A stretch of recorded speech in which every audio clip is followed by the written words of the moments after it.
ये रही एक रोमांचक राजा महाराजा की कहानी जिसमें उत्सुकता और सस्पेंस अंत तक बना रहेगा। कहानी चौथा द्वार। बहुत समय पहले की बात है।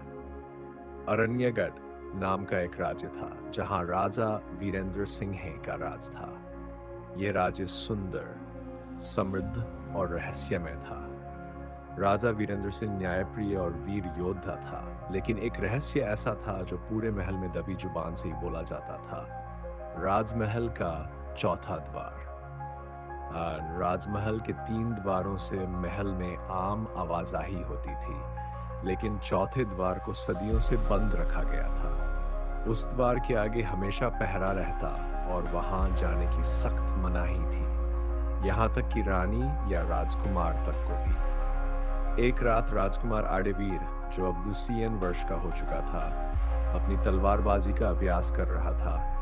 तभी उसकी नजर महल के पुराने ग्रंथालय में रखी एक किताब पर पड़ी। उस किताब में लिखा था, जिस दिन चौथा द्वार खुलेगा उसी दिन अरण्यगढ़ का भाग्य भी बदलेगा। राजकुमार की उत्सुकता बढ़ गई। उसने पिता से पूछा, लेकिन राजा का चेहरा उतर गया और उन्होंने सिर्फ इतना कहा, उस द्वार के पार सिर्फ अंधकार है बेटा। वहां जो गया लौटकर कभी नहीं आया। लेकिन आडेवीर रुकने वाला नहीं था। अगले ही दिन आधी रात को उसने अकेले उस द्वार की ओर कदम बढ़ाए।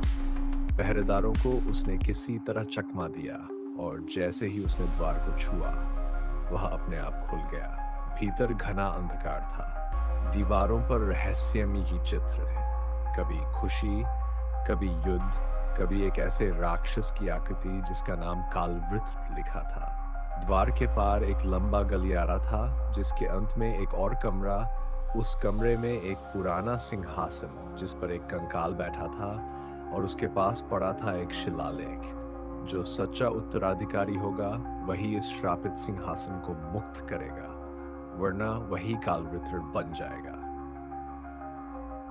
अब आर्यवीर के सामने 2 रास्ते थे, सिंहासन छूना और अपने भाग्य को स्वीकार करना, या वापस लौट जाना। उसने साहस करके सिंहासन को छुआ और तभी पूरा कमरा कांपने लगा।